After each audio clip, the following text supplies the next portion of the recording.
Hello hi అండి, అందరు ఎలా ఉన్నారు? బాగున్నారా? మేమైతే బాగున్నాం. మీరు కూడా బాగుండాలని మనస్ఫూర్తిగా కోరుకుంటున్నాం. చూడండి, మా అమ్మాయి అడిగిందని వాళ్ళ నాన్న ఇంటి ముందు అయితే బండ్లు వేసిండు.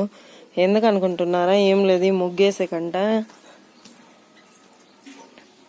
ఈ చెట్టు అయితే అసలు ఒక చెట్టు అన్న దేవునికి ఇంట్లో పూలు లేవు అజ్జిదాతికి, అందుకే ఒక చెట్టు నాటితే అదేమో చచ్చిపోయింది. మళ్ళీ ఈ చెట్టు తీసుకొచ్చి నాటినాము. ఇదైతే ఒక పువ్వు కాసింది నిన్న. మళ్ళీ చూడండి, ఇంకొక పువ్వు అయితే మొగ్గ అయితే వచ్చింది. ఇట్లా ఇది కూడా చచ్చిపోతుందేమో అనుకున్నా, కానీ బతికింది. ఇదంతా ఆకులు అయితే ఎగిరిస్తా ఉంది చూడండి. ఈ ఆకులు మొత్తం పోయి, ఈ పిల్ల అడిగిందని ఇంకా ఇంటి ముందు ముగ్గేసుకోవడానికి లేదని ఇదంతా పేడ ఆడ తీసుకొచ్చి చల్లుతామని మా ఆయన అయితే ఇదంతా బండలు పరిచిండు. ఏమైతే ముగ్గేసింది. కూతురు అడిగితే తండ్రి ఏదైనా చేస్తాడంట. అంటే నేను ఎన్ని రోజుల నుంచి అడుగుతున్నాను, ఏం చేయలేదు.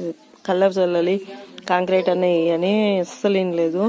కూతురు నా డాడీ ముగ్గేసకి బండి అనేసరికి దెబ్బకేసిండు. ఓకే అండి, బాయ్.